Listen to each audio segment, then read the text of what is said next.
What's going on, people? It's your boy Zaf. Just came back from Defend the North. Had an exceptionally great time over there. I learned a lot. I can't wait to actually discuss with you guys what I learned. I'll probably end up doing that over the course of a couple of streams, maybe this week, outside of the teaching streams or whatever. But it was a pretty cool experience. I got 17th, so I was pretty happy about that. That's my best performance to date at a regional or major in Street Fighter V. So pretty happy about that. I learned a lot. I made a lot of like real tangible victories. It's redundant, real tangible, but a lot of tangible victories and measurable victories in the game, outside of the game. So I'm pretty happy about that. I feel pretty good, and I'm excited about today because a couple of people have been asking me about how to use training mode, and there are a bunch of little tricks and shortcuts and stuff like that to just make the whole process of learning Street Fighter easier, and it's a lot more time effective, you know. And you know, you don't want to really like train the wrong way, because it's very possible you can get better in the wrong way, you know, in ways that are like that take a long time, or maybe you're developing in the wrong areas of the game. So, or maybe, you know, you're practicing certain things but you could be practicing them better. So today I have a bunch of notes. You know how I roll, got the notebook ready, and we're gonna just talk about training mode. So let's pop this bad boy up. So here you see all of this glorious gameplay footage. Obviously it's training mode, right? And I know a lot of people like to train on other stages, but me, I'm very old school. I'm old fashioned. I love to use the training mode grid. My reason is simply because you have all of the squares on the screen. So this is going to play into what we're going to talk about as far as training. So I think you guys are going to really benefit today. So pay close attention to what's going on. All right. So let's get into it. Training mode. What is the goal in training mode? All right, so we're gonna keep this simple because I know there's some people that are watching that are relatively new to fighting games, and we just want to make things very easy to approach. We don't want to overwhelm people. All training mode is, it's you do two things. You do two things. You either improve at something or you're creating something. All right, that's it. There's nothing else to it. Like, so as soon as you recognize that, it's not as daunting. You can just kind of simplify it. You know, it's not as crazy of a mountain as it appears. It's not some sort of like, you know, mystery. So when you want to improve, you have to know exactly what you want to improve at. And if you're going to create, you want to know exactly what you're creating for. And then from there, the rest of your training session is going to be spent accordingly. That's the way, that's how you're going to get the most out of your training. All right. So remember that it's either you improve or you're creating. Okay. Now, that's the problem with a lot of people that put videos up of Street Fighter V. If it's not like tournament footage or whatever, a lot of it's like combo videos, but that doesn't really teach people how to play. Like it demonstrates how to do damage. That's great. But what good is it knowing how to do combos if you never land them on your opponents, right? So that's what this is about. This right here is the perfect environment for you to put yourself in, so that way you can make these combos that much more realistic in terms of the chances of them happening in a match. Okay, so what I like to further break down training mode into are 4 components, where you have execution. That's the 5th, but I just leave it out for the sake of this discussion because everybody already knows to use training mode for execution.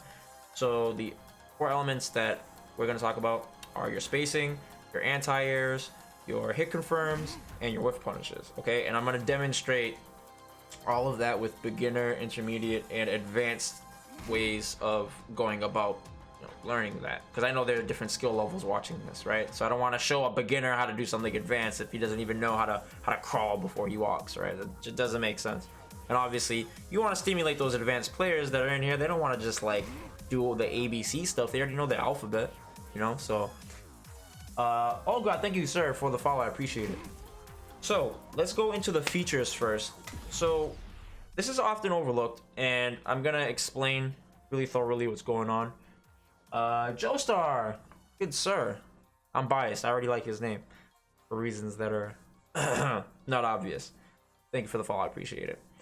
All right, so we're gonna talk about the features. So when you press start, you're inside training mode, right? You press start, and you have all of these things right here. Okay, you have like 3 windows that you can go through using R1, L1. You know, R1 goes forward, L1 goes backwards. So you have your basic settings, your dummy settings, and your gauge settings. All right. So the one that you're least likely to use, or you're gonna use it but not as much as the other ones, in my opinion, is gonna be the gauge settings. So because generally speaking, you usually just leave this on auto. You leave everything kind of standard, leave everything the way it is for the most part, unless you're trying to get like exact measurements for certain things. Like you want to know how many sequences does it take to KO an Akuma player, right? So like if I get hit, see how the health kind of, it'll just start to regenerate. If I want to remove that, then I would go here and I would alter that. You can do that for yourself, or you can do that for the CPU. So you know, you go to player 2, of course, right? And Haru, thank you for the follow, I appreciate it. So we go here, we take off auto recover. You can have it on infinite, so that way nothing ever happens, right? What is that? Augusto, thank you for the follow. So you can just leave that there. If you wanted to just have the health bar infinite for whatever your reason is, I don't know. Maybe you just don't want to get distracted. Everybody has their own, you know, thing going on there. So S-Does, thank you for the follow. I appreciate all you guys in here. I hope you guys are enjoying this so far. So you can put this to normal. So what happens on normal is it doesn't regenerate. So this is good for when you want to do like you want to do sequences and figure out how many times does it take me to land this, right? This exact combo before Akuma dies. I don't know, right? And then what ends up happening is they get KO'd, and then it just resets and it goes right back to training mode. Okay, so I don't usually use that for the most part, unless I'm like, I've created a bunch of sequences and I really want to get that exact amount of like the math behind it. How many times do I have to be successful with this type of offense for me to KO or stun my opponent and stuff like that? But there's that. And the same thing goes for your critical gauge. You can have it on normal, so that way, let's say, see how I just started off the match, my Akuma is player 2 right now. I don't have anything, and I want to see exactly how many fireballs do I have to throw before my opponent, before I get a bar, right? To make it even more accurate, let's say I just have them set to guard, because obviously when you hit somebody versus when they block something, they get different amounts of meter, okay? So pay attention. See how much less meter I'm getting? I think I'm on 8 fireballs, 9, 10. Okay, so let's see how much more I get when I hit with 10. All right, so let me put this to no guard. I'm gonna get down to, you know, these options a little bit later too, stuff that I'm doing now. But 4, 5, 6, 7, 8, 9, 10. That's like roughly like 45%. I like that. I don't know, it's a guesstimate, okay? But that's what you would basically be using these for. You do the same thing with the V gauge if you want to see how many crush counters does it take for me to get a bar, you know, like, so you just have all this variety. I'm gonna demonstrate it again just so you guys can see it. All right, so I would go here, turn this to counter hit, and I would just do that, and I say, oh, I get half a V gauge when I land this. Okay, that's almost 1, so it's not really half, it's like probably like 48% of a bar. Okay, all right, so I'd have to basically land that like 7 times in order for me to get that, right? So that's just that's how you'd go about using that, because that way you can control the bars or whatever, right? So I'll put that back, set this to infinite. Actually, I'll keep it normal. Max start, auto recovered. Actually, I can put some auto recover too. Okay, I'm gonna put my critical gauge back to maximum start. So when you have it on maximum start, you see like the super goes away, but then if you put it on auto recover, you can use it, but it comes back after you use it. Okay. Oh, oops. Whoopsies! Wrong character. Hold on. Was that V gauge? Damn it, wrong one. Okay, there you go. And it comes back. Okay, you see how it comes back in the other corner? Alright. So, there's that. So as far as features go, the main thing we're going to be using are these first 2 windows, the basic settings and the dummy settings, okay? So the gauge settings, you can kind of just like roll through that. You're not going to really be spending too much time there, okay? So, what's up, Hop Stepper? Yeah, this is definitely a recorded video, and I'm just psychic, and I know the order of the comments as they come. No, I'm just messing with you. But yeah, I'm here, bro. Chuck Hadouken, thank you for the follow. I appreciate it. All right, so we start with basic settings. Okay, so first things first, you have restart battle. All right, so if you're on a pad, cool, you can just hit start and do that. So anywhere, at any point, you just hit that and it brings you snap back right there. But you can actually change that, and we'll show you that in a second. But also you have version select. So let's say I'm practicing 𝔄𝔫𝔱𝔦, but I want to practice something specifically with V-Trigger 2. So you can switch to his V-Trigger, and it's pretty cool. And immediately you get access to it, right? That's pretty cool, right? So I'm gonna switch it back. Okay. So that's pretty cool. Now you're getting in and out of the game really quick. You don't have to spend too much time between loading and stuff like that. So that's a pretty cool option. They added that in Arcade Edition. Character select if you want to go back and, you know, just switch to another character. You want to experiment with something else. All right, there's that option. So now we're going to get into the meat of things. So you have your starting position. So right here you have three options. You have your left corner, and it snaps you over here, right? So depending on which side you're on, which is the side setting, it'll determine which side you're on in that position.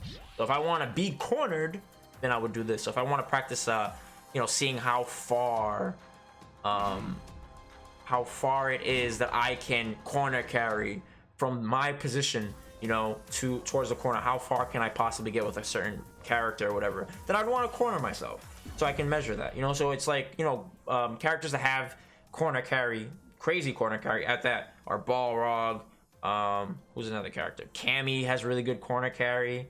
Akuma has really good corner carry also, so you can use that. All right, and then if I want to have him cornered because I want to practice specific corner combos or something like that, right, you can do that here too. And if you want to just go back to the center of the screen, you have the same option. You can switch. I can be on this side, I can be on this side, right? Magic trick, right? And then you can obviously go to the other corner.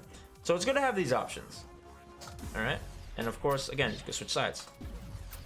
Now, we go to all this other jazz. So we have attack data. Attack data, you're gonna see it's gonna pop up right now. Whoa, what are those big squares and all those numbers and stuff? I'm so scared. So it's just basically gonna give you like the metrics of your moves. So if I hit somebody, it's gonna tell me my damage, it's gonna tell me how much stun I've inflicted, at what point in the combo it's hitting, because if you guys don't know, the longer the combo goes on, the less damage the moves start to do. So I'll give you an example of this. Let's see.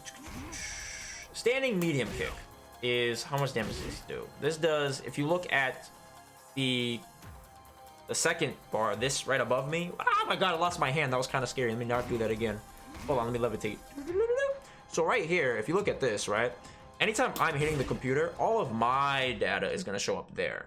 All right, so it might be a little bit confusing, but just think of it. I'm doing something to my opponent, and that information right there is just telling me what I'm doing to them. So just look at it like that to make it easier to remember. So if I hit him with the stand medium kick, it'll tell you the very last thing that's happened, the information in regards to that move. So you see right here, it says 72 damage, right? And then the brackets, I believe that is how much it is naturally. I think, let me see. Oh no, that's how much it is at the current point in the combo, how much damage it is. So when it says damage, what's before the brackets is how much damage has occurred in the combo. And in the brackets is how much that one move did specifically in the combo, okay? So you see how it says plus 54? That's how much it did. It did 54 damage right there. So regularly it does 60, but because it's the second move, it's now doing 54. And if you look underneath where it says combo, it says damage scaling. So 90%, it's doing 90% of its original damage, hence why it's subtracted by 6 points of damage. Okay, so you can use that to figure out how can you squeeze out as much damage as possible, you know, in training mode. So what's going on, Hoji? Thank you for tuning in, brother. Hot Stepper, of course, No Bum, and Aqua Ronin. What's up, guys? Spy TV, appreciate all you guys, appreciate all the new followers. All Grout, what's going on? But yeah. All right, so we have that. What else? What else? So we have attack data. let's see. Oh yeah, and they also have attack level, so that's important too because it's gonna tell you if something's like an overhead or not. So anything that's mid, unlike Tekken where it's like really backwards, like so if you play Tekken and you're coming to this, it might confuse you a little bit. Because I'm damn sure like lost in the sauce when I go over to that game. They're like mid, you block it mid. I'm like, what are you talking about? That's not an overhead. They're like, no, high is an overhead. I'm like, what are you talking about? Okay, so when something hits, you're gonna see on the attack level exactly how you're supposed to block it. So if I hit somebody with a high, then they can block it crouching. Okay, so I'm gonna demonstrate this, and I'm gonna get into this and show you guys how to use the recording. Let me just record the dummy doing this, just for accuracy's sake, right? And you see I'm doing that, right? Okay, and now I'm gonna do overhead, but he gets hit. Why do you get hit? Because it's a mid attack. Mid attacks you have to actually block high. Okay, so that is important. And then you have low attacks. All right. Thank you, Andy, for the resub. I appreciate it. Shout outs to Ann Dizzle because he's actually the main reason why I did this. He asked me months ago if I could do a video on training mode. So I'm pretty happy I finally got around to it. I apologize for taking so long. It's just I had so much on my plate, you know, but I'm doing the best I can. So you have lows, right? And you see how it says low?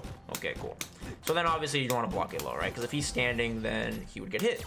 So if there are any moves that confuse you, well, you want to look at the property of the move so that you can understand how to block it if you need to block it, right? Because look, well then look, see? And overhead, he's still blocking, but he's getting hit low. So the low moves generally in this game are your crouching light kicks, crouching medium kicks, and crouching heavy kicks, which, you know, or you call them short forward or roundhouse. That's the old school vernacular for that, you know. All right, cool. Oh god, I'm sorry. I had like my body all on Akuma. Like I look like I'm actually Akuma. This is kind of weird. Like trying to match my shoulders to him. Okay, whatever. All right, it's not working. But anyways, cool. So we have that. What is next? Put this back on dummy. Okay, so we have attack data. Let's turn that off for now. So now we have frame advantage in color. Okay, we have frame advantage in color. So whenever you hit somebody, if you're not really too great at your frame data yet, because you know you haven't studied it. This is a lot to go along with. Like there's a lot of like numbers and all this jazz. Don't get like too worried about that right now. All right, we're just trying to learn the game. Keep it simple. When you get into that advanced stuff, then you can start to learn about that. But learn your character first. So if you just simply want to know, like, am I plus or am I negative in this situation? This is really godlike because when you watch replays, if you have this turned on, you can actually see it in like scramble situations. Let's say you got hit in a certain way. You could be like, oh, I was blue. That meant that I was at advantage. So I actually could have pressed the button. But maybe there's that one time where you were red and you pressed the button, you got crush countered to death. And you're like, damn, I learned my lesson. And then, you know, just the tears start coming and then you're just like... Right? So this is a way to look at that. So you can combine the two, of course, and then you can see the frames, which is what I wanted to show you after, because it kind of moves really fast. So sometimes you're not going to really see the frame data. But like, so for example, on big moves, like if I dash, it's kind of hard to see. Right, let me levitate over here for a second.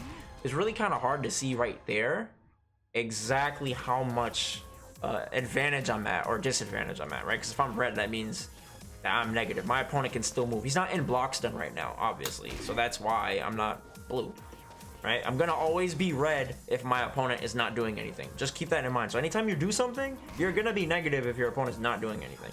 So when I'm dashing, it's really hard to see it. Like I can't really see the exact number of my frames on the dash. But if you want to learn frame data, like in terms of like dashes and stuff like that, then there are websites I can recommend you guys, and I can send you guys links in the chat later on towards the end of the stream, or when I upload this on my YouTube, I'll have those links also provided. But so that's really fast, but it's really useful though with normals because there's hit stop, so it freezes the number and you can kind of see it. So you see how it says +5? When it's counting down the numbers, that's how many frames are left until my opponent can move again. All right, but as of right now, I'm +5. Right, so the reason I'm +5 is because it's hitting. But if they block it, then the frame data changes. Okay, so now I'm +3.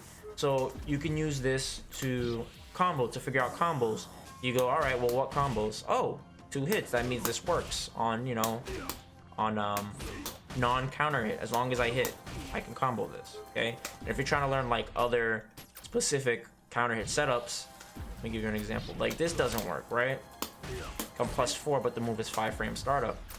But if I counter hit, this is 2 additional frames of hit advantage. Okay, so obviously you don't get extra advantage on block when counter hit because you have to hit them. So I know that sounds weird. I just wanted to say in case somebody's like confused, like, well, what if you counter hit them on block? You can't counter hit somebody on block because they have to get hit. They have to not be blocking. They have to be doing something. All right. So if I hit this on counter hit, it gives me 2 additional frames. But you see how this now combos? Cool. So that's really useful to use this, the frame advantage in color and the attack data, combine it, and then you can use it to see, like, you know, what situations you're at advantage on in scrambles and stuff like that. Cool. What is that? EXE Gamer, thank you for the follow. So we also have our key display, so I'm going to turn off the other one so you can see this. So over here on this side, you're going to see like these like white little grids or whatever. I'm going to turn them off so you don't see it. All right, let me see. Okay, but when I turn it off, you see it's not there. There's nothing there, right? Looks like we're just playing. And then when I turn it back on, it pops up. So this is for your execution. This is going to tell you exactly what you've inputted into the game. So this is going to be useful, and I'm going to explain why in a little bit when we talk about execution. I'm not going to really go too in depth with execution because, you know, it's not that crazy. That's not the you know, thing that's concerning a lot of players when they're in training mode because they already kind of know how to do it. But I'm still going to gloss over it a little bit. All right. But yeah. So let's see this. So if I want to practice like being as clean as possible, then I would want to use this tool. That's like really, really important. Okay. So we're going to get back to key display in a little bit. I want to talk about the other things. So you have obviously command display, command list rather. So if you want to learn a character and figure out what their moves are, then you would use this. You have special moves, your unique attacks, your V system, your critical art, and your normal throw. Everybody has this access to a normal throw, a back and a forward throw. So that you don't have to worry about. But I mean, if you want to know the name of the move, then I guess that's pretty cool, right? You have your controller settings. You can, you know, adjust your button layout over here. You have your shortcut settings. Now this bad boy is what I really want to talk about. Okay, I'm gonna get back to this because this is gonna be like the one, we talk about the most right now. We have your network match fight settings. So if I'm practicing and I'm feeling pretty good, you know, and I'm just kind of like waiting for a match, but I don't want to go to main menu, I can stick here, turn that on, and I can keep practicing my combos until something pops up, right? So you can do that. Cool. So you can turn that on. I usually keep it on battle confirmation ask because sometimes you'll get really bad connections, and if you have it on automatic, it'll just plug you right in. But if you ask, it'll show you the bars at the bottom, and then it'll ask you, hey, do you want to join this match potentially? And then you press start, and then it'll tell you like, okay, this is your connection is actually shown after you press start. Okay, cool. And then you can have your connection status, and even though this game doesn't listen to that, but I mean, it's there for decoration's sake, I guess. I don't know. But yeah, so I'll turn this off. We're obviously not going to be using that. Restore default is just to turn everything back to the default settings.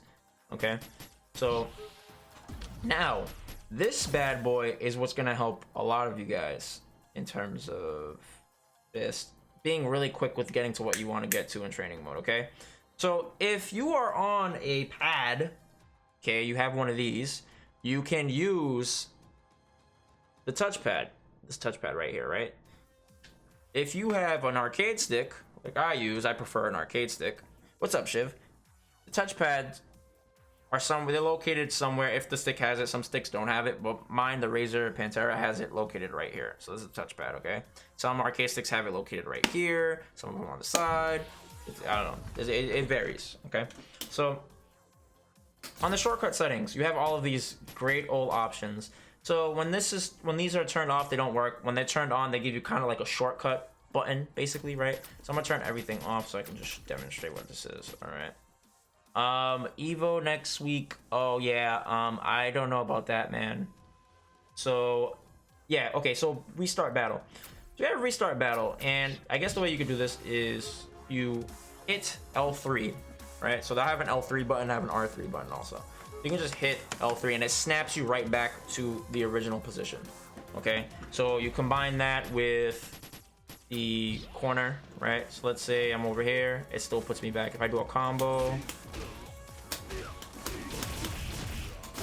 and I just want to go back, it'll put me right back there. I can just do that instead of me having to go to restart battle. Okay, so it's the same thing, but it's on your arcade stick in your pad. You can just do it. You just hit the L3. So on your pad, it would be this. You just click the left stick like it's a button. Okay, so you have that, and now we go to the next option. So I have that turned off, and I'm going to show you why in a second. So we have battle display info. So I will turn this on, and the reason being is because when you have a touchpad, all you have to do is slide your finger across it, and it turns on like that. That's really dope. It's really useful. I don't have to keep pressing start and then, you know, going down to the option and then doing the blah, blah, blah. It's just a waste of time. Instead, I can just flick it, boom, I'm good. I'm in there, all right? So that's really useful. So we turn that off for a second. Battle starting position. So it's the same thing. So now with the touchpad, I will basically press either in the left, the middle, or the right, and it snaps me to that corner. See, so I press the left, I'm gonna press the center, I'm gonna press the center again, press the center again, press the left, press the right. See? And it'll snap me to that location. So if I want to be in a specific part though, then I would want to switch the side. So again, we do this, bang, do that, and see how I'm on the opposite side compared to last time because I changed it in the menus. All right, so that option is there. We also have the status. I don't really use this stuff, but this is like to change it to change the CPU into something. So you can have it player control. Let's say for my friends next to me, I can hit R3, and now if my controller is plugged in, then I can have them playing with that or whatever. If I want to play back my last recording, I would do this. If I want to put them back on dummy, I do that. If I want to actually fight the CPU, then I would do this. Okay, you have options. I generally don't use it. I just go to whatever I have to go to, and I just do it straight off rip because I use something else I feel is just more efficient for me as a player. Okay, so you have the state. So when you, what is this? By pressing up on, okay, so I can't do this because I don't have a pad. I'm using my arcade stick, but on a pad you would flick up, and I believe it changes the dummy to like recording, playback, or CPU. Okay, so how you do that is in these settings right here. Okay, so you have that option. Let's see, guard settings. Oh, so this is the same thing with the pad. If you have the the analog stick, you flick it to the right, and it'll change how the computer is gonna guard. So they would either not block, they would block, they would random block, they would block after the first hit. So you can change that with that. Recovery settings. So this is gonna be down on the pad again. This is how you're gonna change the recovery options with the CPU. So your recovery options, if I knock you down, oh, that's a crush counter, so that doesn't work. Let me turn this off. So if I knock you down, I want you to back roll. All right. If I want you to quick rise, I would just change that through that option of the flicking down on the pad if you have the right analog stick. Okay. Same thing for counter. It's going to be left. So you see there's a theme here. Is up, right, left, and down. You can use the right analog stick to toggle all of these. So you can change the counter hit settings for the dummy. So example of that is you go to counter and you can have it on random. So that way you can practice specific hit confirms. All right. So let's say I have my first attack. What would a 𝔄𝔫𝔱𝔦 do? See, I'd do that for.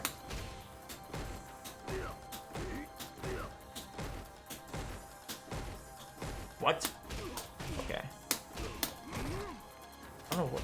No, that doesn't work. What the hell? What works? Oh, stand strong? Oh, stand strong works. That's what it is.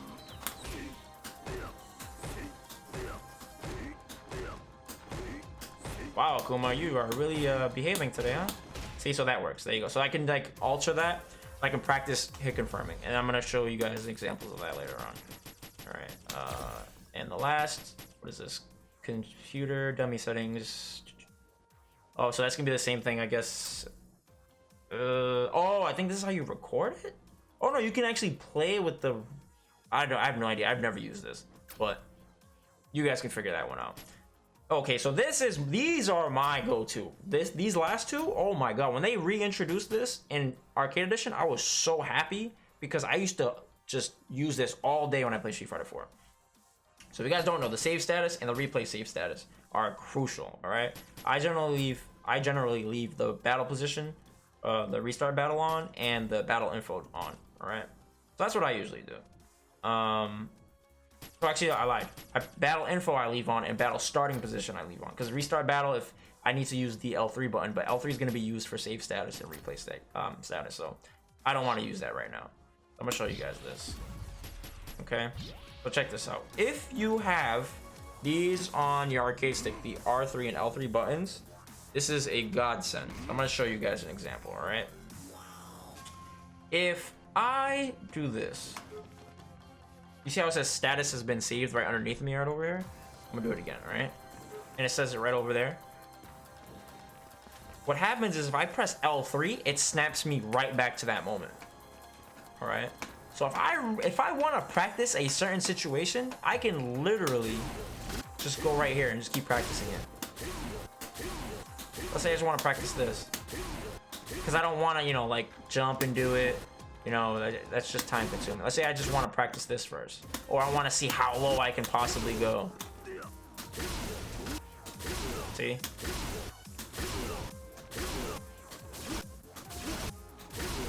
So I can do that. I want to see how high I go or whatever, right? So I just want to practice that. I can literally just snap myself into that situation, and I can just practice the in-between moments from then to the ground or something like that. You can practice scrambles and all sorts of good stuff. So this is really dope, right? So I recommend you guys playing around with this, and I can definitely show you guys some other cool stuff that comes along with that. But that's definitely like my favorite feature of training mode, to be honest. Okay.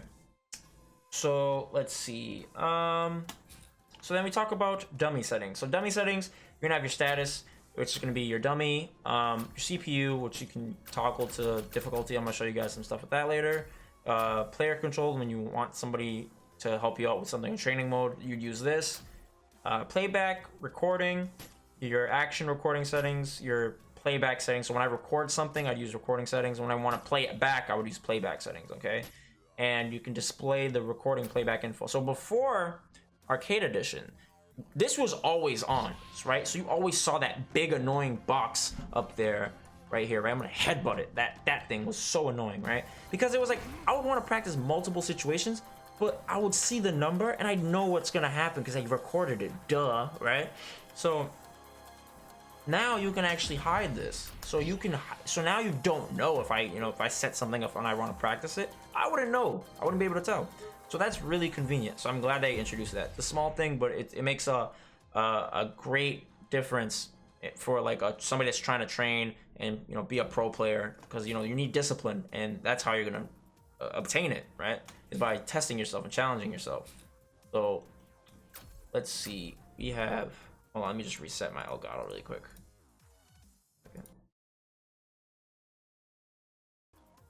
Okay, so let's go back to, let's see what else we have.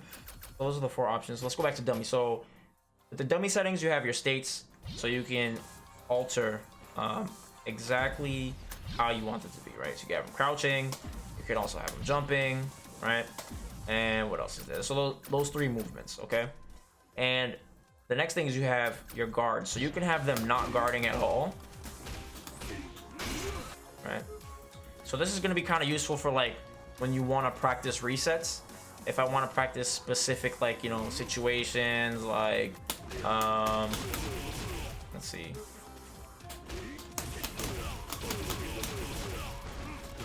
Right, if I want to practice that, I want to practice that conversion, then I would leave it off. I just want to practice the flow of my offense. You can leave your no guard on. That's generally why I would do it. The next thing is first attack only. So they will only block the first attack. So let's say I want to practice a counter hit combo, right? but I want them to block this, and then the next move they get counter hit. Okay, I want to practice stand jab, crouch strong. I want to see if I'm in range for this. That's why you would use this. So this is really good to put you in exact spacing. All right. But now what you can do, because of the memory feature, is like you can just do this and you can save it, right? So when I do practice some specific combo, I can just do this. I don't need to have that, because I can just snap back to the exact spacing of the pushback from the previous button. That's what I do.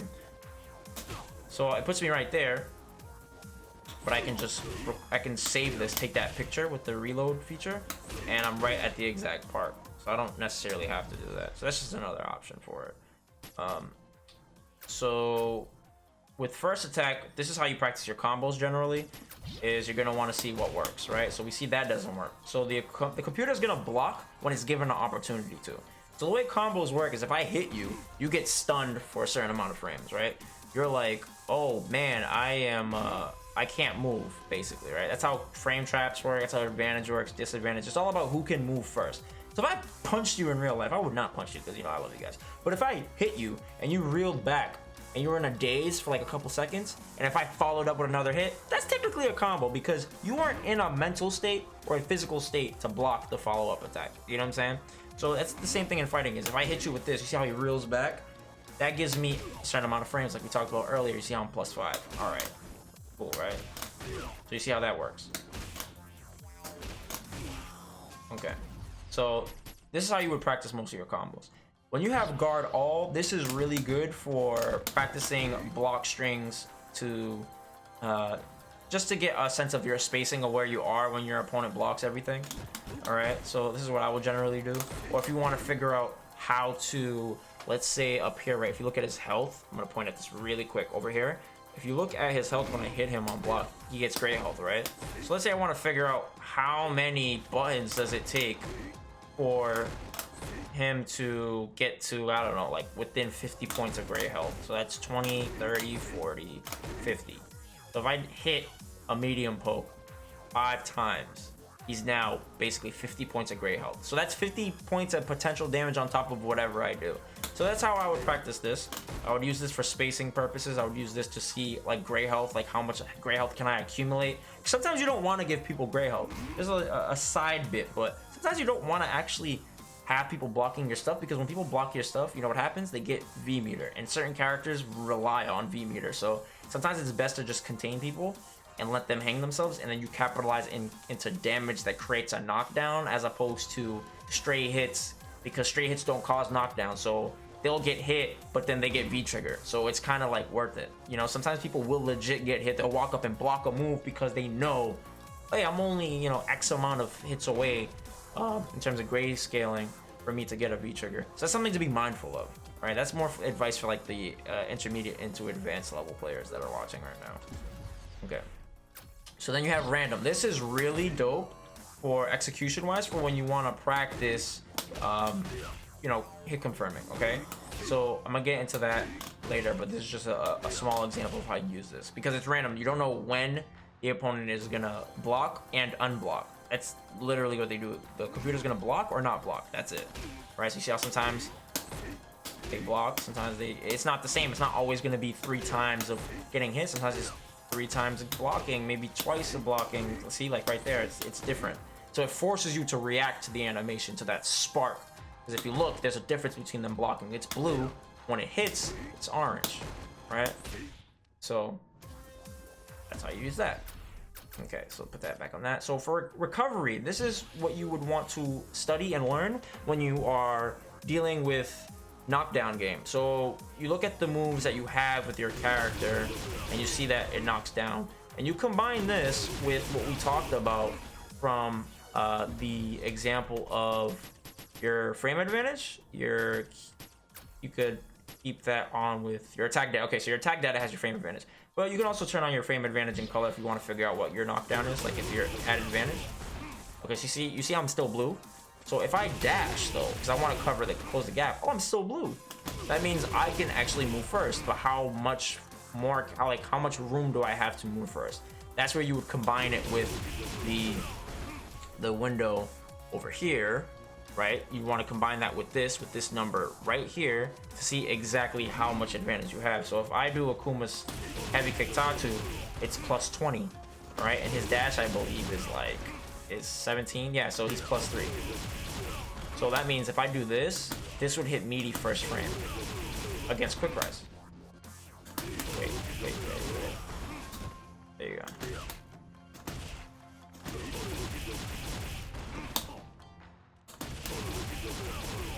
What's going on? What is going on? What?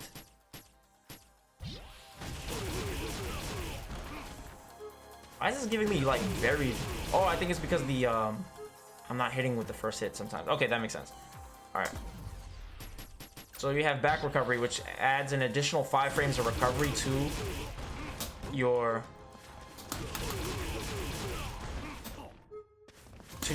what would usually be the quick rise. It adds another 5 and they move further away. All right.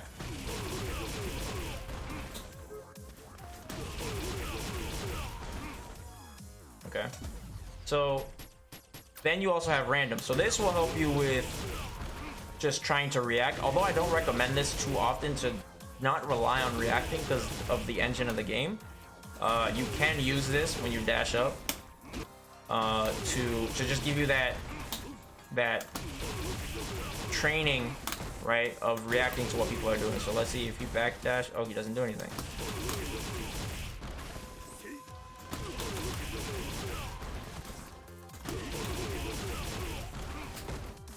And let's see if he back rolls. Doesn't back roll. Why aren't you back roll? Back roll. See, I could use a different button on reaction. So you can train that just to maintain your pressure. All right. So if you want to practice maintaining that offensive like momentum, then this is something I would recommend you practice, is using that. And there's also another option, which is randomly perform a recovery when knocked down. I believe this is only between back roll and quick rise, so that way it doesn't do the no rise, right? So it's only back roll and quick rise now.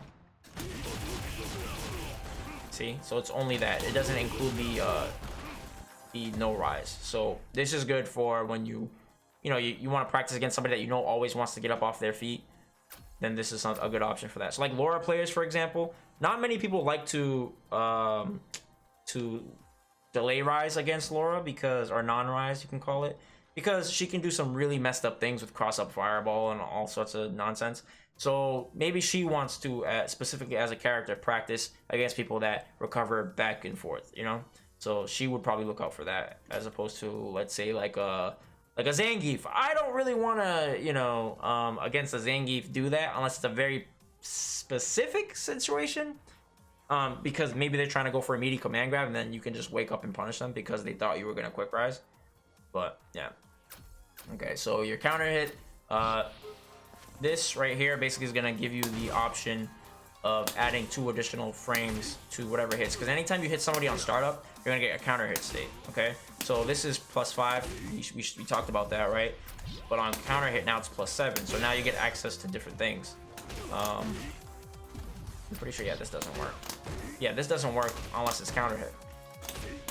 All right, but on counter hit it works.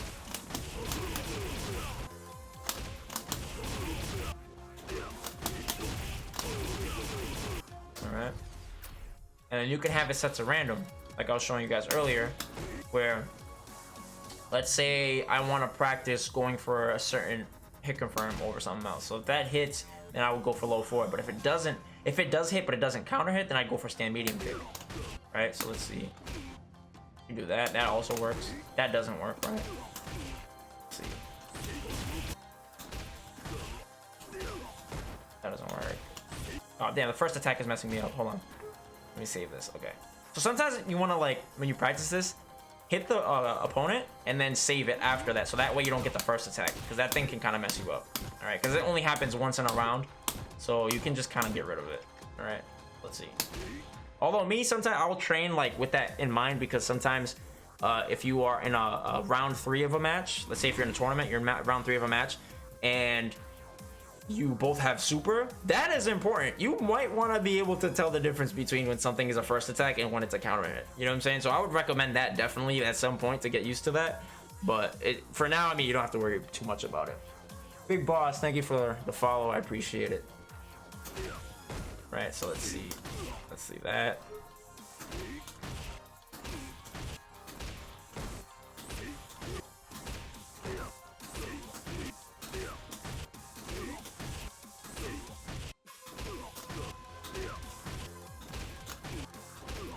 Still on.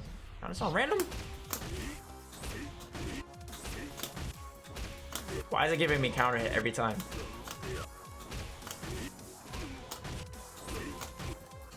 Uh oh, now it gets it to me. God damn it. There you go. Okay. So we can turn that off. Stun. So for stun, you can have this set to normal. So basically, when you look at the stun bar, which is right beneath the health bar, let me turn off these other bars really quick. So you see this bar right over here. That small little bar is your stun bar. So that bar right there, you can leave that on normal. And when you do save your state, do remember too that it does save your stun and the health. So if you want to practice like specific like resets and stuff like that, then you can go into the gauge settings and adjust all that, but you don't have to unless you're training specific things. So we leave this on normal generally to see how many combos it takes to stun your opponent, you know, like which hit can I not stun or which hit can I stun. Sometimes you don't want to stun during a combo because the throw afterwards will do massive amounts of damage in terms of the follow-up, because remember we talked about scaling. The more hits there are on a combo, the more it scales. So if I hit you a lot of times before a combo ends but you're about to get stunned, let's say if I hit you 5 times and you got stunned, then the following combo, even though it'll be like 15 hits, it's gonna do a lot less damage than if I were to drop the combo at the 6th hit and I did a back throw or something like that, right? And then you get way more damage because now the follow-up combo starts at the second scaling, okay, which is 90%, as opposed to it being something crazy like, let me see,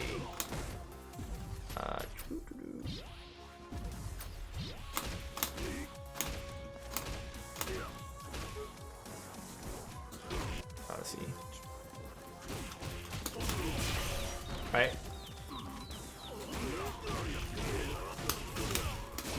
See, that doesn't really do so much damage. Now my damage is doing literally 3 points of damage. Like, that's not really a lot, right? But if I were to, let's see, I don't know, let's see. Instead of me doing the DP, now I get this. You see how much more damage it does? So that's a reason why you'd want to leave the stun on, so that you can just track that metric. You know what I'm saying? So what's going on, D-Man? Black Acid, what's up? Never realized I do crushes fall into that rule or normal counter hits. What, in terms of what? Are you teaching how to pick a character from 0 to hero? No, I'm just showing people how to go about using training mode. That's it. I'm gonna have a stream on that though eventually, but yeah. Okay.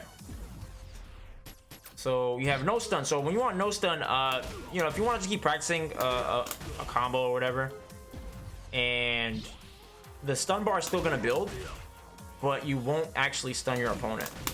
See? So you don't stun them. I can throw him all day, nothing happens, okay? So if you're not trying to practice those specific stun stuff, you can turn that off. Like if you want to practice a specific combo, a crush counter, maybe a meaty setup, you can turn that off. All right, and then you have stuns on next attack.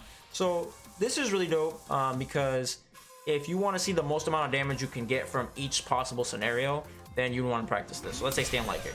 What's the most damage I get from stand light kick? I don't know. Let's just make this something up. All right, but how much more damage could I do if I landed a back throw? See what I'm saying? So now I'm getting a lot more damage. 557. God damn. All right. So obviously I didn't do a super combo the previous instance, but still. What's up, Gabe? Thank you for tuning in. All right. So we talked about that. Oh, okay, so now we go to wake up options. All right. So when you knock your opponent down, This is how you're gonna learn how to really mess people up for being, you know, active defensively. So for anybody that's watching and you're wondering, why do people keep waking up and pressing buttons against me? This is how you're gonna mess people up for doing this, okay? So you're gonna wanna go to, let me press start again, go to dummy settings and go to record wake up actions, okay? So this is what you're gonna see. So you have interval settings, your wake up, slow down, and then you have a bunch of recording slots, okay? So let's say I want to record against, a 3-frame button. That's the fastest normal you can have in the game. Nothing faster than that. The only thing that is faster than that are supers. Zangief super and Akuma's Raging Demon, I believe, are the only 2 supers I can think of that are that faster than that. Okay, so you have this. So you have interval settings. So basically the interval setting is like a countdown when you go to record. So if I go to a slot, see how it says it was like counting down or whatever? So that's what that would be, okay? So if I wanted more time, I could put it on 5. So I could do that. Let me do that right now. Put it on 5, right? It'll count down 5 seconds as opposed to 3. So for the players that, you know, you guys aren't used to this, maybe you want to have more anticipation to get used to or whatever. Me, generally, I just keep it on, I keep it on 3. 3 or 1. So actually 1 is really good. For the more experienced players, of course. So I want to record that, right? So you see how I did that and it said reversal? You always want it to say reversal when you want to test the fastest possible timing, because that's what it means. When somebody does something on reversal timing, that means the very first opportunity that they had, they pressed, they inputted a special, okay? It doesn't show you that with normal attacks in an actual fight, but it shows you it there. So you see, I'll do it again. It says reversal. It's not going to show you that when I record that.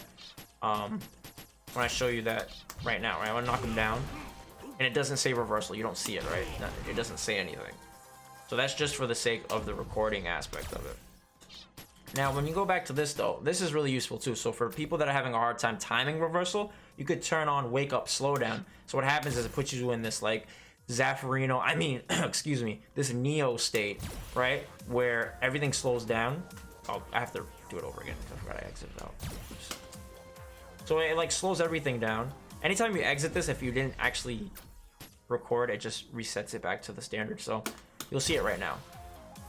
You see how he wakes up really slow? It makes it a lot easier to time it. All right. So you can do this too.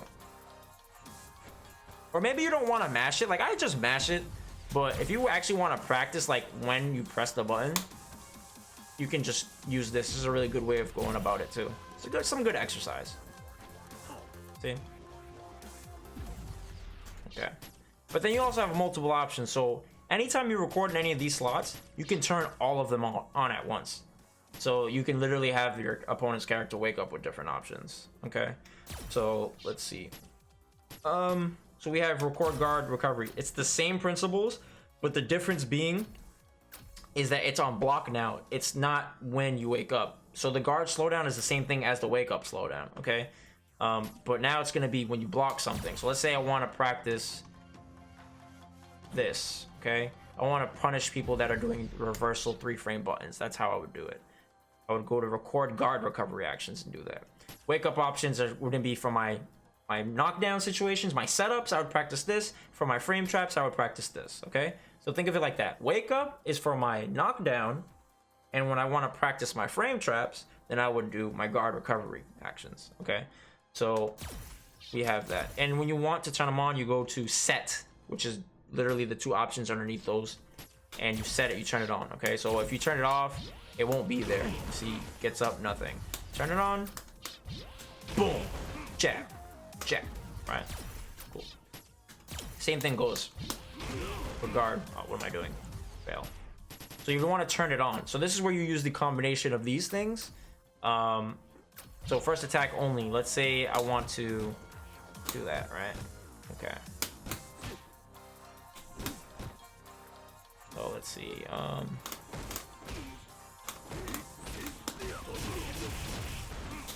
We see how he gets hit. If you leave it on first attack only, then your follow-up button, the normal that you use on their wake up, if you want to practice a meaty, that's how you use this. So if you want to practice a counter hit conversion into a meaty setup on offense, then you leave it on first attack, so that way they're only blocking that first button, and everything afterwards until they get back up again and they get hit and they actually recover and have time to do whatever the hell the computer gotta do, then it's gonna just get hit. All right. How do you record Ken's overhead kick off the guard recovery options? It seems like it's bugged out, or is it just me? Well, I mean, I don't. Oh yeah, you know what? Yeah, it is. So anytime there's like a move that is an extension of a move, you know how he has the feint kick and then he does the button or whatever, like the game will only record for a certain amount of seconds. So hopefully it's something Capcom fixes, but yeah, that's the reason why the overhead part doesn't come out, is because of that. It's not really bugged, it's just like the feature, the weakness of the feature. They didn't really polish it all the way through. But yeah, that's why that happens. Okay, so we have that. Let's see what else. And then we have CPUs, whatever. I mean, I'll get into that in a second in terms of what I use that for. Playback. Yeah, okay, I think we're good for this part. All right, so what do I discuss next? Let's see. My notes say, let's see, I already discussed the features. So you guys got a pretty good understanding of the features so far, right? I would say. You guys understand like how to use that stuff. So now I guess I can demonstrate exactly how you go about using it more in depth, right? So when we talk about execution, let's talk about execution first, because that's like thing everybody knows, but I mean, of course we can improve on it, right? There are gonna be different ways to go about it. My go-to is, if I don't know how to, if I'm playing a character for the first time, generally these are my settings. First attack, after first attack is when they block. Keep it on normal recovery, no counter hit, no stun, all right? And I just practice that, all right? And I just try to practice different ways.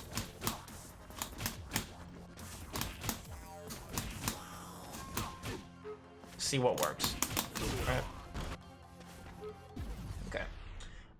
But for the beginner players that are in here, when it comes to execution, I highly recommend that you take advantage of the key display feature, because what's going to happen is you want to make it so your execution is as clean as possible.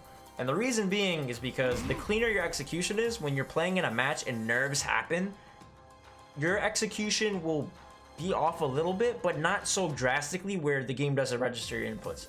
So I'll give you an example of this. A lot of people, they have really bad discipline in terms of you know, how they go about their execution. Okay, so they'll just do this, like this is how they'll do their fireballs, right? It works, right? You saw how it worked. It did work, even though, you know, whatever, cool, right? Or maybe they do this, right? Right, you see that? Okay, cool. But imagine this is how you always do your fireballs when you're comfortable at home. This is how you do it. So imagine, like, when you factor in nerves, though, what's gonna happen? Instead of you getting this, you're probably gonna get this, or you're gonna get this. You know what I'm saying? Or something else obnoxious might happen. And then all of a sudden, you're falling into your opposing player's face, and they have a big punish opportunity. And they could potentially just end the round off of that. That's why you want to practice things. So what I recommend for the beginners, this would be my beginner execution drill, is that you would set the dummy to all block, guard all, right? And just save right here or whatever. You can snap wherever. So I have a simple exercise drill. And all it is you look at the exact input of a move, right? And I believe they should show it in the command list, right? So you see how it says go Hadouken right there? The exact input is down, down, forward, and forward, okay? So it's this. And punch. If you can do this 10 times in a row on each side, then you graduate, all right? I would do it 10 times in a row with each button, because I want to program my hand to do it as clean as possible, so that when there is, you know, that added pressure from your environment, from a tournament, you'll, instead of you doing it perfectly like this, you might be like this, which is still pretty good, you know, because I didn't do up, I didn't accidentally jump. Like, worst case scenario, I'll probably get a jab on the ground, right? But you want to practice it like this. I would do every button 10 times, right? And make sure it's perfect, just like that, like perfect, right? And if you can do it 10 times, then move on to the next button, right? Because I know it sounds weird, but every time you introduce a new variable, I'm pressing a different button. That might just be enough to throw me off. Execution works in weird ways like that. All right, and then let's say I start doing EX. Now I'm doing EX. Now I'm doing 2 punches. You know. So that's how I would want to practice that. And the same thing with DP. So DP is forward, down, down, forward, like that. That's a perfect DP input. But a lot of times, this is the hardest input I see beginners like having trouble with, because they kind of just mash it, but then when they want it to come out that one time, it doesn't come out. Maybe they'll get this by accident, right? And they're like, what the heck, I thought I DP'd. But that's why you want to be as clean as possible. So the way I teach it to people is that you do forward and then pretend you're doing fireball, but you don't do down, down, forward, forward. You do forward, down, down, forward. Like pretend you're just doing forward and you let go of the stick. So I'll demonstrate this. If I do forward, I let go, and then I do down, down, forward, like I'm doing a fireball. That's how I do it, and I do it slow. Always do it really slow, right? So even when you do those like 10 times in a row, practice doing it faster. Like even though the fireball is not coming out, see I'm still doing it. It's just so that you can get used to doing it fast like that. All right. So that's how I got my execution to be really solid. So you do that, and then if you want to get better at like doing it off of negative edge, that's pretty good too. Because if you mess up, a button release doesn't do button. See, so like I'm holding light punch, I let go and nothing comes out. So you can actually let go after you do quarter circle forward, right? And I did that. I mean, it's gonna be kind of hard to show you guys this. So see, I'm gonna do quarter circle forward. I let go. I'm pressing it. Quarter circle forward, let go. And you see how the fireball still came out. So negative edging is really useful for that too, especially in situations where you don't want to risk pressing the wrong button, something just doesn't come out, and then you whiff a button. Like if I want to do fierce fireball, but then I mess up, and then now they whiff punish me into crazy amounts of damage, I can just mitigate that by negative edging, right? So you can do that. So I would say practice that 10 times in a row, and then switch sides. All right, switch sides. You have to switch sides. You have to. And do that for every special. So if you have a half circle attack, 10 times in a row, perfectly, every time, each side, and just drill that. And it only takes like 10 minutes to do this. It's not that like time consuming, to be honest. All right. So execution wise, that's how I would go about it. That stuff's pretty easy. So now let's get into the other 4 components of training mode. So what I'll start with is spacing. So spacing is very important because you want to be able to be in your range of your attacks. You don't want your buttons to whiff. You don't want to do things and they're not in range, because remember, when you do something in this game, for however many frames it takes, you cannot do anything until it recovers, all right? Unless it's like a whiff cancel, you can cancel it on a whiff or something, but there's nothing of that nature in this game. So if I do this, you see how long it takes me to crouch? When I start crouching is when I recover. You know what I'm saying? Yo, Mac, my brother, thank you for tuning in, man. I'll miss you, big dog. So anytime like I do something, it's gonna take me a certain amount of time for me to recover. You know what I'm saying? So with your spacing, you really want to be on point with this. So when you combine, this is how I get my spacing on point, is that I will push my opponent's character, their front foot, to that thick black line, right? And make sure they're standing. The reason why you want your opponent's character standing is because when they're crouching, every character is slightly fatter. All right. So I'm gonna show you a prime example of this. All right. So I'm gonna go here to this exact spacing. All right. And if you combine this with what I was showing you guys in terms of the save status, so I'm gonna save right here, right? So anytime I hit him, I just snap right back to that exact spacing. This is the exact spacing that he was at when he was standing. You see? So his front foot moves forward, and he moves forward with his hurt box also, so he becomes slightly fatter as a character, and the wider you are, the easier it is to hit you. Okay, so this is why standing up in neutral and just having that bravado and that confidence in your spacing is really important. Even if somebody has a sweep or a low forward, just knowing that I know my spacing so well and yours so well that you're not going to hit me with that. You know what I'm saying? So that's what you want to do. You want to practice this. So what I do is I use the squares on the screen. You see how there are all these like small little squares right on the floor? You use that as a measuring stick. So if you see where the thick black lines are, that is like one giant square, all right? And in between the giant squares are 10 smaller squares. So if you look at Akuma's front foot, right, my Akuma, the blue, look at blue Akuma's front foot. You see this thick black line? And then look at this thick black line, right? So in between this is 10 exact small little squares. Go ahead, you can count it, all right?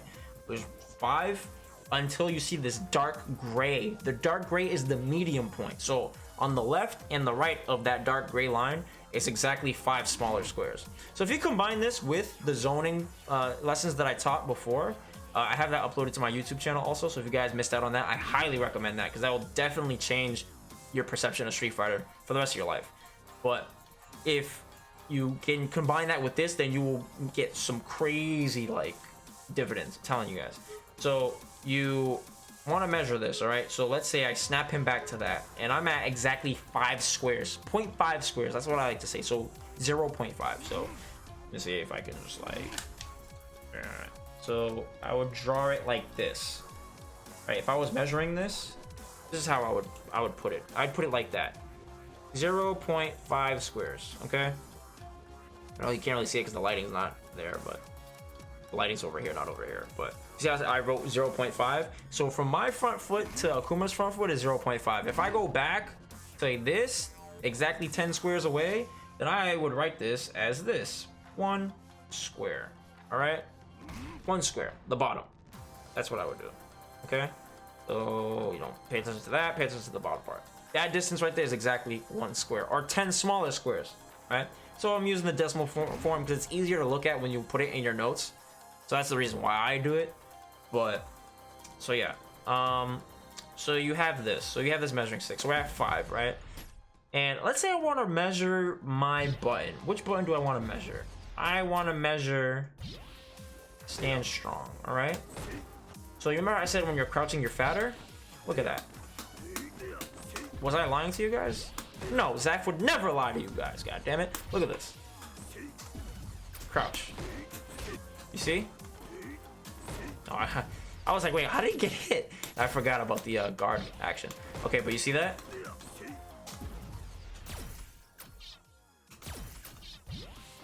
Right?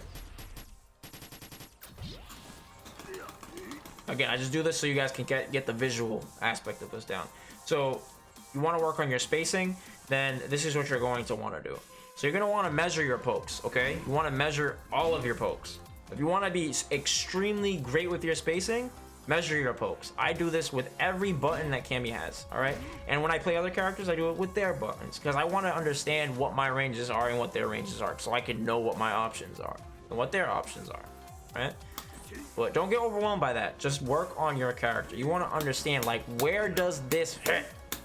I need to understand, okay? So when it doesn't hit on standing, right? But it hits on crouching, that's why you want to measure it against standing, because what happens, usually people are moving, guys. People are moving. Not a lot of people crouch. If they crouch, then they're easy target, all right? Most good players, they are moving. They're moving. Like, they still might introduce crouches, and they might be fat, you know, like those for those specific moments. But just for the sake of being accurate, I will always measure against standing and try to aim for the front foot like that, because that way, if I'm accurate when they're standing, then I'm definitely accurate when they're crouching. You understand what I'm saying? So that's why I go about measuring it like that. So if this example, you see how it's whiffing? So now what I'll do is I'll try to move half of 1 small square forward. So then I'll save this state, all right? And if it doesn't work, then I move forward and make it 1 exact square. All right, so this is 1 square from my original position, which was here, all right? So let me see, right there. Right there. So that obviously doesn't whiff. I mean, that does whiff. And what about now? Does this hit? It does. You see?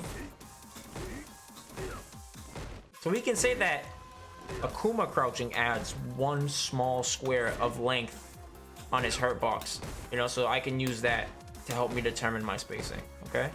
So this is how a beginner can measure out their poke. This is how you get better at your spacing. Okay, you want to do this. You want to take another button, for example. Let's do another button. We'll do stand pairs.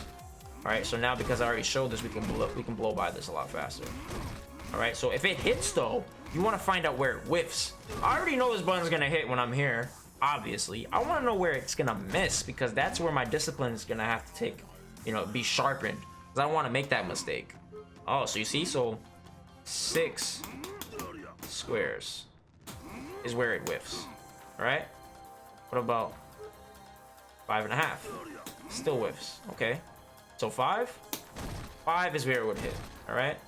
And if I want to test against crouching, you always have that option. I don't knock you guys for trying it, but you see, sometimes you can go a little bit further too, depending on how far the character's hurt box is when they're crouching. Bobby Jake, what's going on, man? Thank you for tuning in. Hope you're enjoying this so far. So that is a beginner way to go about measuring your spacing. So for the intermediate players though, I have an exercise for you also, like I did with the execution. So what I recommend you guys do is pick a character that has a pretty good walk speed. All right. Let's say I'm gonna have 𝔄𝔫𝔯𝔰 right here. Make sure the playback's off. Okay. I want to save this, right? And now what I want to do is I want 𝔄𝔫𝔯𝔰 to crouch, backdash, and just hold back. All right. So when he backdashes, I try to walk him down, and I try to catch him with my normal. So the reason why you want to do this is because, again, people are not just sitting targets. Like, they don't do that in a fight. So you want to recreate an environment that's as accurate as possible to a match. So you see how I save it right here? I'll go right here, right? What's up, Pun Fight? How you been, man? So I'll go right here, right? As soon as he backdashes, I walk forward. And I want to practice hitting this. All right? And let's say I want to do it 10 times in a row. If I mess up, I start all over again. I want to make sure I can walk him down with different types of walking, like, you know, different measurements. And I want to get that, right? So I go up, all right, up, right there. Let him walk a little bit more. And yep, there you go. See, I just want to practice that over and over again. And of course, switch sides, do it the other way around. But of course, you'd have to record it. Actually, no, you don't have to record it. You can just snap it. What am I talking about? You can go like this. But you definitely do want him to be closer to you when you're doing it, right? But yeah, I was still Persona. Oh wow, that's crazy. I actually do remember that name. I don't remember what we've talked about, but I do remember that name. Good to see you back though. Okay. So we talked about, so we have the walk down exercise, and then for the advanced spacing stuff, I guess you could say that's kind of advanced too, but I would say this one's more intermediate. It's just whiff punishing. So if I have my 𝔄𝔫𝔯𝔰, let me put the 𝔄𝔫𝔯𝔰 right there, and I want to practice whiff punishing with a certain button, against a certain button, right? I'm gonna record 𝔄𝔫𝔯𝔰 doing this, and then having him block for a couple frames. All right. And I want to just practice whiff punishing it. You see how that spacing, it doesn't really work? So then that means my spacing has to be actually a lot closer. Okay.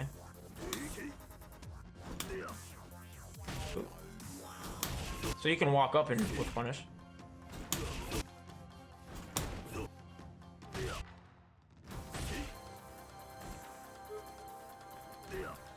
So you can walk up and do it, right? So sometimes, like, from your original position, the whiff punish won't work, but you might have an extra amount of opportunity, a window, to walk up a little bit and, you know, whiff punish or whatever.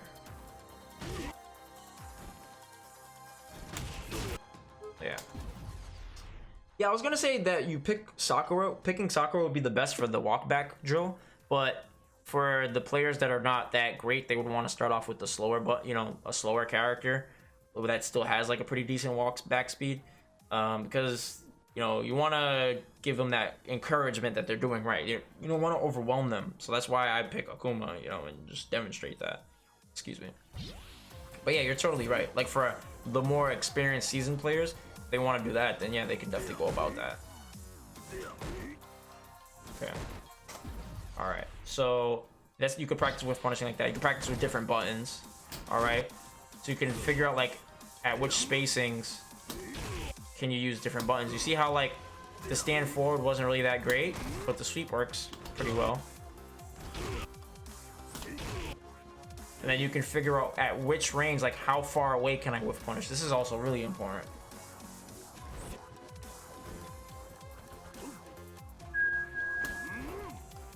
Let's see. Ah. Right.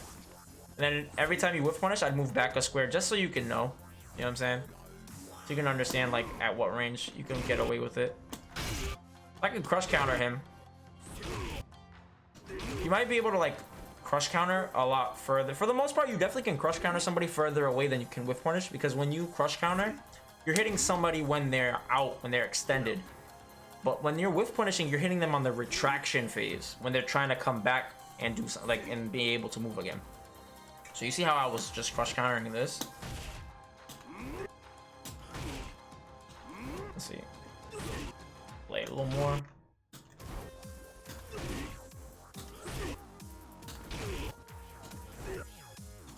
See, like you can crush count a little bit further because they're extended. It's gonna be a little harder to whiff punish at this range because I'd have to. The window basically gets smaller, you know. But yeah. So there's that. So that is spacing. Okay. So now the next thing we talk about anti-airs. All right. So if I want to practice anti-airs, for the beginners, I would say that you set your opponent to jumping, all right? So I'd say about this range, and then have them whiff a button to let you know, hey, I'm about to jump at you, because even at top level play, there's usually a cue as to when somebody's about to jump, all right? It's very insignificant the better you get. It's so subtle, but if you can identify it, it makes a world of a difference. So certain players, they'll walk forward before they jump. Some people will whiff a jab before they jump. Some people will only jump after a certain block string. All right, so again, for the beginners, I want you to do this just so you can practice this. So I want you to have the computer whiff the jab and then jump in, all right? And then have them do that with different buttons. So, well, I can show you that in a second, but just baby steps first. Right, so do that and just practice. But remember what I said about the execution? Try to have the best inputs possible. Right?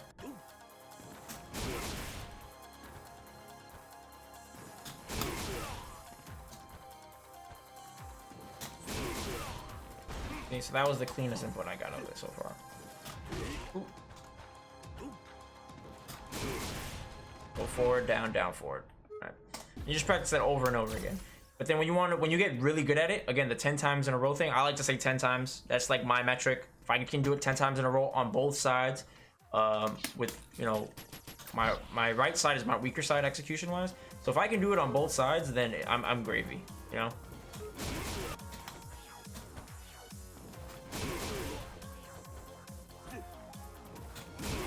And I would just try to practice that over and over again, all right? So that's what you want to do with like specials or whatever. If you want to go about it in an even easier way, then you can do it with buttons. Buttons, like, so let's say Akuma's back heavy punch, right? Because you don't have to input anything like too crazy. It's just back and a heavy punch, right? Or do that, or you can do stand heavy kick. That also works too. Right. So you have options. So for the intermediate though, what I would say practice is actually going to the dummy and having them just do this and just try to practice walking up. So like I would record it right here, and when they neutral jump, just being able to recognize it and just moving up and anti-airing. You can even air to air also. That's also an option too. Because when you get really good at footsies, a natural tendency for people is to jump because they're really insecure on the ground because you're doing such a damn good job. So they'll just resort to things like this because they don't want to fight you on the ground. So if you're able to just take advantage of all these situations, then it makes a world of a difference. You can basically effectively shut somebody down in a match without really having to do anything too crazy, you know? So if I would try to practice this walking up and DPing.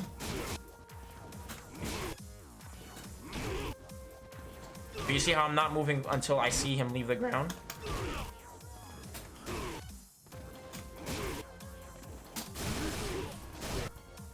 You can also dash.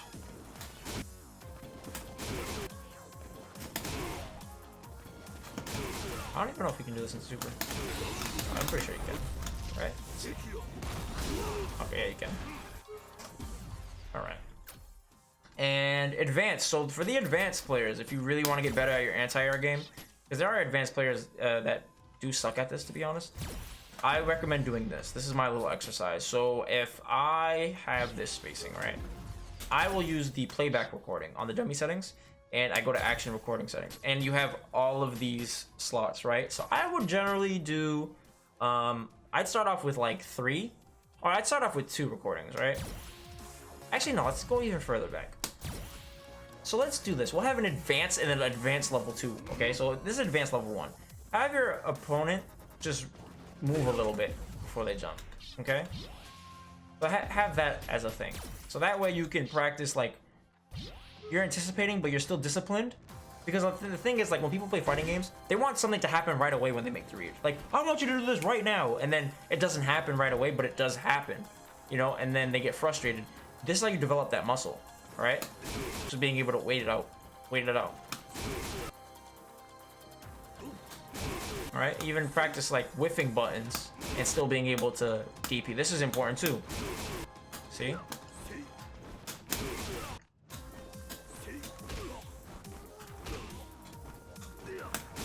Alright. And then, of course, using other buttons.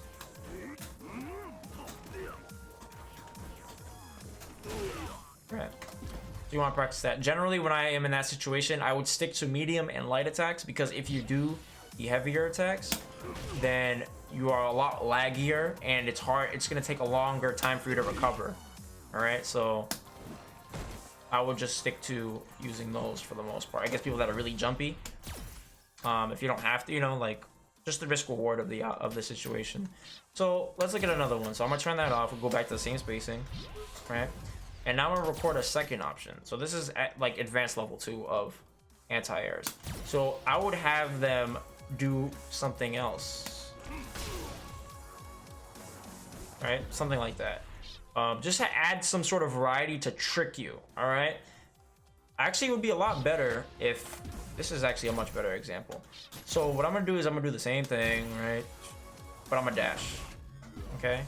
So this is how you can get better at stopping the dash attempts and the anti-air. So I would divide my focus into certain things. So I'd look for the dash first, and then the jump in second, because the jump in's a lot longer. All right. The sequence, it takes a lot longer for it to begin and end. But a dash is literally as fast as 15 frames to like 22 frames. So a jump in generally is from leaving the ground to getting to your opponent is like 40 frames. So that's basically like double. That's double, almost triple the amount. All right. So I can do this, right? All right. And I just practice this over and over again. Oh.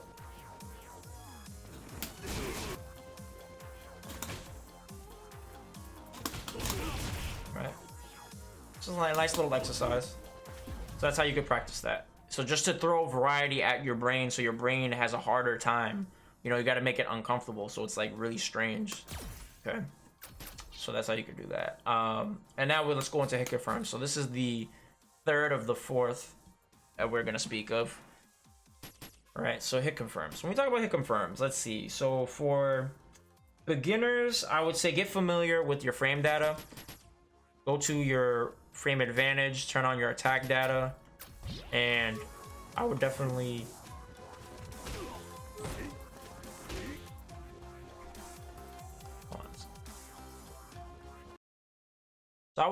go to this, and you have all this turned on, and then whenever you want to practice looking at what's comboable, look at what is plus, you know, in that box above that I told you guys about, where it says frame. So you see how it says where the numbers are like crunching down, and it's blue, it says +3 for me, -3 for them.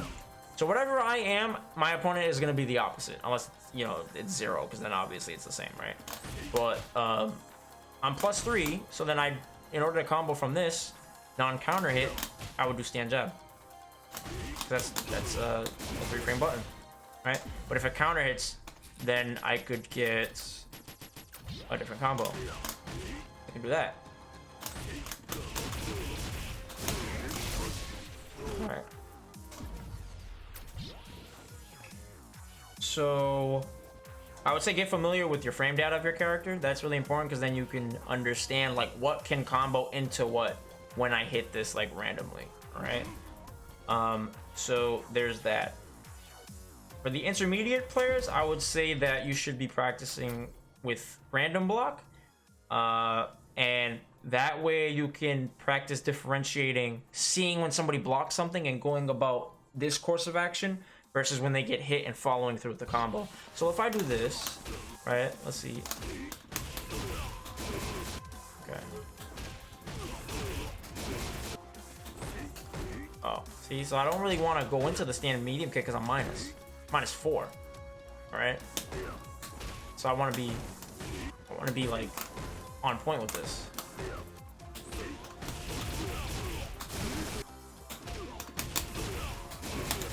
Right.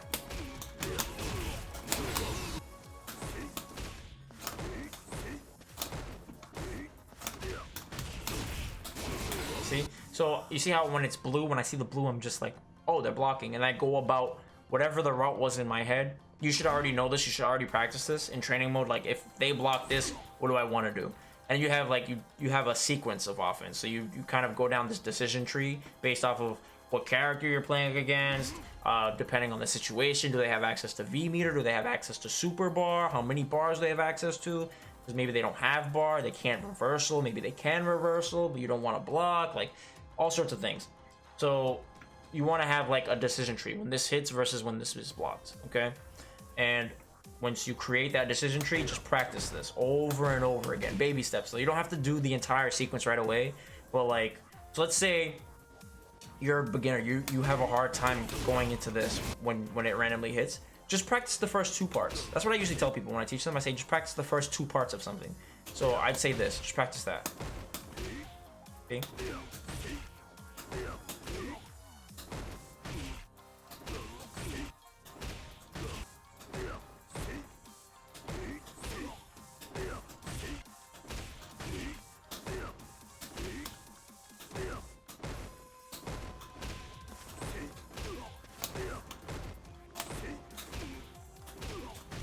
So you just practice like that, baby steps. You gotta walk yourself through this. Like, Rome was not built in a day, obviously. So you have to approach yourself with that same sort of mindset, that perspective. You know how you can learn. And when you learned when you were a baby, you had to fail multiple times, but you didn't try to go out and just like take a car out on the road and start driving. Like, no, you didn't even know how to walk yet. You didn't know how to crawl yet, right?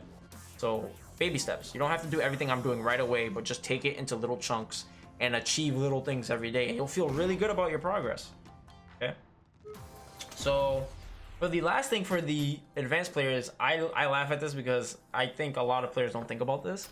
But when you're playing a new character, I highly recommend using the computer, because when they're moving around, it makes it like a lot different, in terms of like how you have to hit confirm things. All right. Because they're moving around, they're not stationary targets, they're moving, so it's gonna kind of emulate a real life scenario or a match scenario. So of course, increasing the difficulty as you get more and more comfortable, right? That way you can just practice like against somebody that's moving. It's different, it's so weird, right?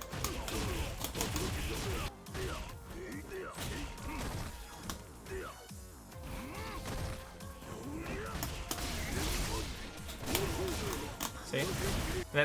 That way, like, all the things that you practice, you're like doing it in a training mode environment. It's not a tournament. There's no money on the line, no pride on the line.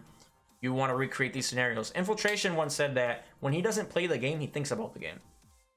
All right, so like, because you got to trick your brain. I said this before, but there was like a recent study where they took like a thermal graph of 2 people's brains, right? And the person, I don't know if it was the same person, so I don't know how that was, but whatever the results were, they had a person look at a sunset, and then they had a person look at a picture of a sunset, and the brain activity in the same regions of their brain were it was exactly the same. So the brain couldn't differentiate an actual sunset from a picture. It doesn't care about that. It just processes, it does what it has to do, right? So I say this to say this. When you're training, you're literally just walking your brain through things so that it can have the muscle memory for the real life competition.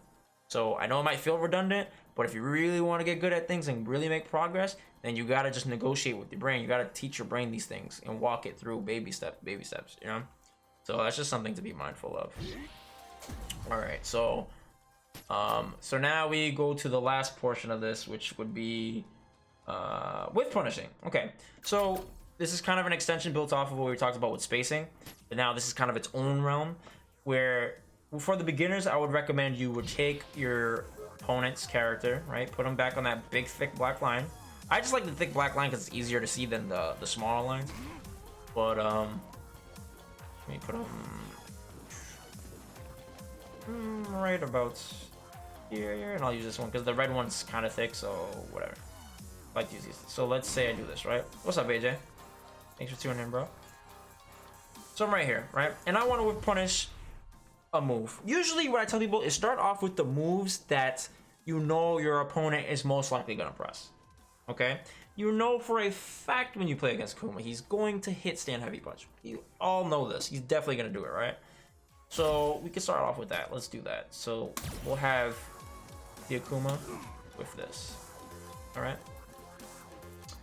So I don't want to crouch afterwards, but you do want him to block, right? So what you want to do is make sure that when you're here, you save it, so that way you can always snap, right back to the spacing. Otherwise, if you hit him and then you have to go and remeasure, and it's like like it's time consuming. But if you have this picture, you use the save and reload feature that we talked about right here, the save status and the replay status, which you can turn on right over here, right? For those that have missed out on this part of the stream, or that part of the stream rather. But you have that, you snap to it, you save it, right? So now we record it, and we just have him with it, okay? But we want to record it again and have him blocking it. We don't want him to crouch though, because he's gonna be fatter. We want him to walk back, okay?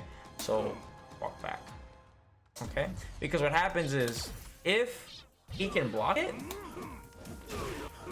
he's gonna block it, but he's also moving out of range, right? So I want to make sure that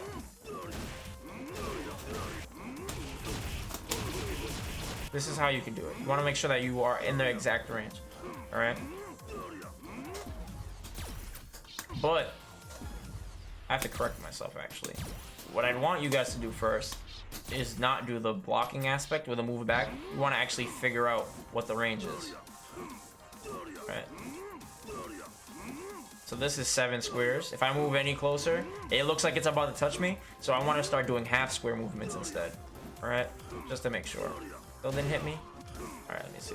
And I always save every time I move up a square, so that way again I'm just not wasting time. All right. So now we see this is 6.5 squares. If I go to 7, if I go to 6, it still doesn't hit me. Do you see how crazy this is? So like, you look at this button and you think it hits a lot further than it hits, but when I crouch, you see, now I'm giving him the chance to do fierce V trigger. But now, I move closer, it hits me, right? So I would want to hover right here, you see?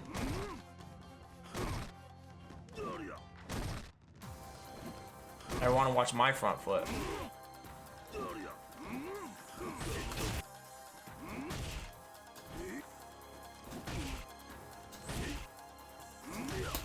Alright.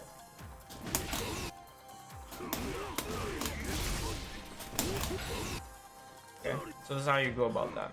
And then when you get comfortable with that button of choice, with the same button, do the different exercise where now they walk back, all right? Because now you wanna do that. Okay, but actually, let me correct this. So what I'm gonna do is I'm gonna actually crouch, stand, whiff it, then walk back. All right, because you don't want to just do it right away, because then you're gonna start getting used to the timing. You want to make it as realistic as possible. All right.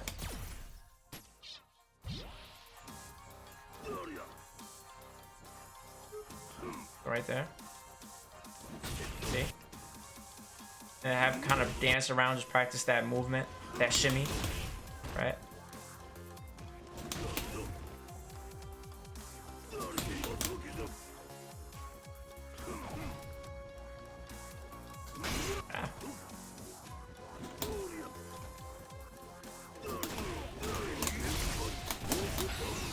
Right. So there's that. And let's see, have dummy walk in press. Okay, so this is the next level for practicing with punishing. So now what we want to do is we have a set spacing, and we save it, right? Always save it. So it's easy to track back to that spacing, that measurement. And now what we're gonna do is we're actually gonna do this. I'm gonna be in the corner this time. And what I want to do is I want the opponent to crouch and then walk up and do this. All right, very simple. We're gonna go right back, and I want to practice moving out of range. All right, so let's say I stay in a range. I want to practice being in a range where I know if I don't move, it hits me, right? Because then I want to be able to learn how far I have to move back. See?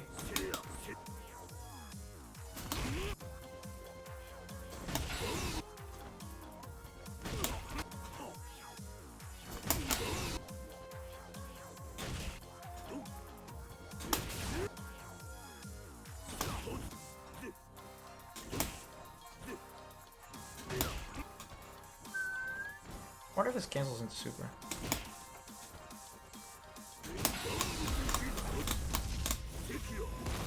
Oh, that does work. Wow, okay. So yeah, so you want to practice that, okay? And just practice moving out of a footsie's range of Whiff Punishing, because you don't want to just move into a range and be the dictator of the spacing. Sometimes your opponent's going to dictate the spacing, and you want to just have the presence of mind to translate what's going on and transition into what's appropriate for the situation. So that's why it's important to practice this, you know? Yeah, so... CO the Legend, what's up, baby? Thank you for tuning in, man. I'm glad you're enjoying this. Right, so of course, if it doesn't work with the button, you want to try different buttons out, right? So you want to try that. You want to try this. You want to try, you know, all sorts of different things, different options, right? And you want to combine this with the things we talked about with hit confirming, because technically this is a hit confirm, right? Because you could miss. You could miss, right? I could miss, and then I don't get anything. So, obviously, I want to hit confirm it, right? So, I do want to hit confirm. I want to practice that. So, that's why the hit confirm aspect, you want to work on that first. Build that foundation, and then you just take it over to this part. And then this is when you start working on this stuff. So, I hope you guys are enjoying this so far. So, I'm down to the last part, and this is the hyper advanced shit. This is the ZAF specialty, okay? So... when you factor in all these things, right? The next level is to understand the pushback of your opponent's buttons. This is something a lot of people they don't study this. I think people are just really lazy in this game now, but pushback is super important. It's so important. Only characters that generally study pushback are like zoners, because they need to know like how far they're pushing you away, right? And that's basically it. That's for the most part what I've seen. It's mostly those type of characters, or characters with really slow walk speed. Like my friend Elias he's immaculate at factoring in pushback of his opponent's buttons. Okay, because like he turns their offense against them, and he's so good at it. So I'm gonna give you an example of this. So let's say I'm playing Akuma, right? Akuma is going to walk up and do this, okay? This. You see how this all works? Okay. Now you see how I walk back? What I'm trying to tell you guys is to be cognizant of spacing pushback, because now you can use this and you can turn this against them. This is why I say never crouch, never block, right? Shout out to Kaizen for that. He's the one that taught me that years ago. So when you're crouching, you're fatter. But you see how this block string works? But now if I walk back, whoop, now I've turned a small situation which could have potentially been meter gain, chip, pushback, gray health damage inflicted on me, you know, like significant, like a superior positioning for my opponent. Maybe they want to put me on a specific spacing. I've now turned all of these elements into my own offense. You know what I'm saying? So like, this is something that I think everybody should learn. It's just understanding, like, after X amount of hits, like, okay, you know what I'm saying? I know that this is fraudulent. So I'm gonna show you another example, right? So let's say I'm gonna do a second recording now. The reason why you want to know this stuff is because you won't be susceptible to this type of shit, right? So watch this. Oh, let me try this again. All right, so that was really subtle, but I want you guys to notice something. All right, let me do this again. But you see how that hit me? Why did that hit me? Look at the inputs of my 𝔄𝔫 after I do stay medium kick. You see how I did forward? I'm gonna pause this, okay? I'm gonna put the 𝔄𝔫𝔯𝔰 floating right over here. Look at where this is. That you see this? You see this forward? I moved slightly forward before I pressed the medium kick. I know it's kind of hard to see it because it's grayed out, but it's the best I can do. So I moved forward on the second recording to make sure I was in range of hitting this, okay? So what seems like infinite pressure, oh my god, I don't know what to do. No, not real. That walk up can be punished, but you have to first be aware of it, okay? In order for you to change, you have to be aware of something that needs to change, okay? So we're gonna change the situation. We're gonna turn this into our advantage, all right? So I'm gonna show you guys the first one again. And I walked out, right? Because you see I didn't walk up when I pressed medium kick, right? Again, look at this. I didn't press forward with the computer 𝔄𝔫, and the computer 𝔄𝔫 now he does it. Oh, okay. So now what do? This is where you interrupt. All right.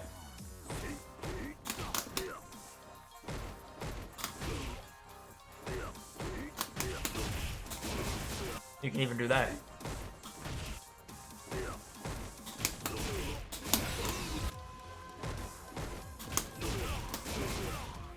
So that is how you would go about using that. So guys, I hope you guys enjoyed it. That is it for today, and I think that we've basically touched base on just the fundamental ways to go about using training mode. I hope this really helped you guys out. This is how I go about using training mode. If you guys have any questions, please feel free to let me know, because that's it. I've completed the training for today. Mastery Mondays is over. It's done.